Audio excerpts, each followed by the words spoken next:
This is quite a large apple tree, a Bramley apple tree, cast in quite a bit of shade there. Now then, what can we grow in the shade of such a big tree? One, I'll use it as my compost area. Please excuse the mess. I've got a batch of horseradish growing. And yes, I know it shouldn't be in the ground in the open, but it was here from the original owner.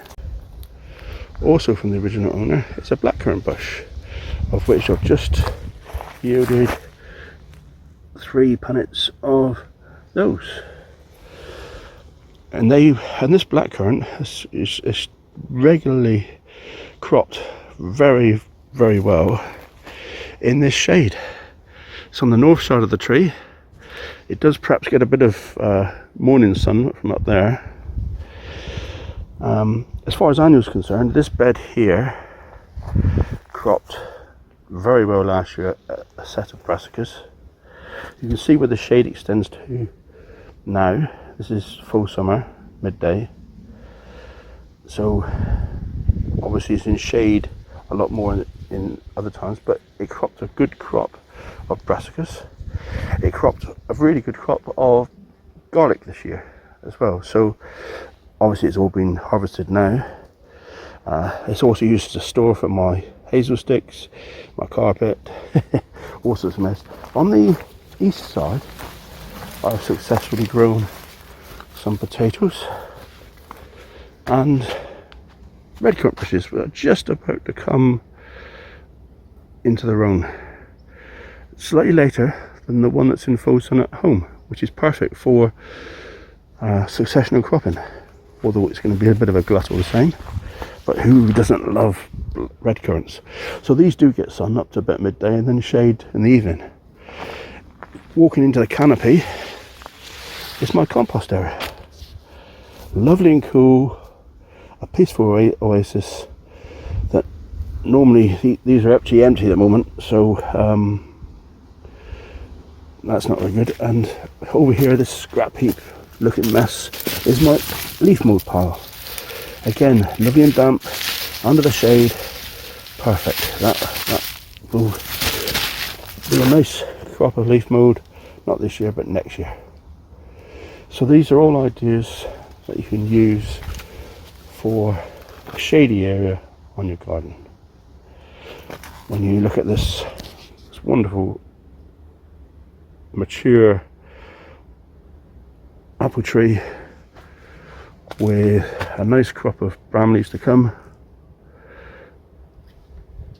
nice open centre. See how open the centre is here?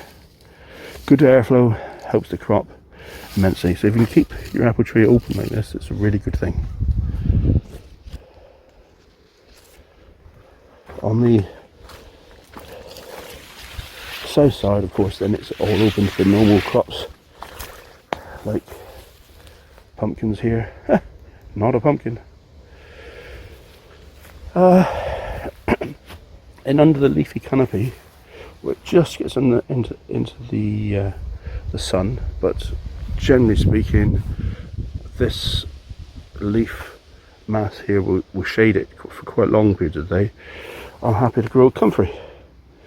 Comfrey is essential. It crops slightly better than my neighbour's comfrey there, which is an established plant. These are only €1 comfrey plants, doing very well, and they just like that little bit of shade. So again, it's another good reason. I have got a rhubarb plant here. It doesn't like the shade very well. It's not really suitable. And then coming away from the tree onto the west side, I don't know if you can see the beans, but they're not cropping as well over here as the full suns. There's a crop that doesn't. Just a quick progress update on my bean arch. I'm growing in a very rustic manner of hazel bean posts and I'm growing climbing French beans up them. So they're not the most prolific growers, but what it does is I've planted in this bed and that bed, and what it's allowed me to do is I can still walk up the path that divides the two beds normally. Very good use of space, I feel. And what I'm hoping is that when these flowers crop, the beans will hang down here and they'll be very easy to pick. So I'll be picking from the inside in the shade rather than outside in the heat. But these still gain maximum use of light. Let's see if it works.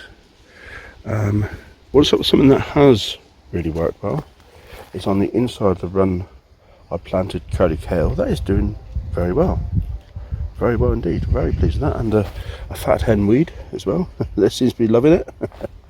These here are cobra. These are a French bean. I can't remember the name, so I'm sorry. I'm going to have to.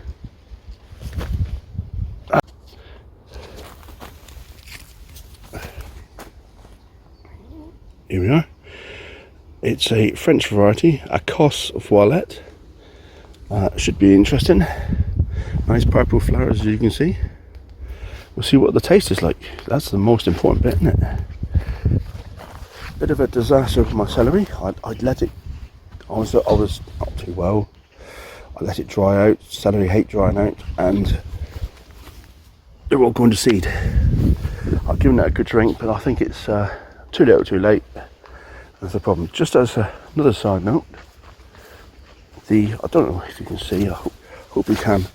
The curly kale here is not doing quite as well as over in the bean arch, which is completely untroubled by pests.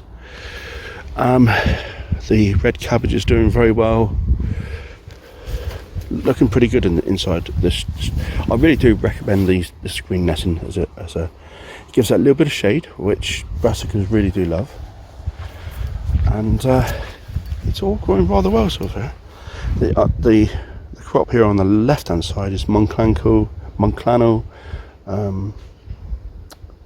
broccoli. And a quick view of my greyhound cabbages, which are ready now. They're loving it under the shade cloth, the scaffold netting, as are my main crop cabbages as well. These aren't anywhere near ready yet. They won't be ready for a month or so at least, and then they'll stand until the autumn. Thank you very much for joining me again, and see you next time.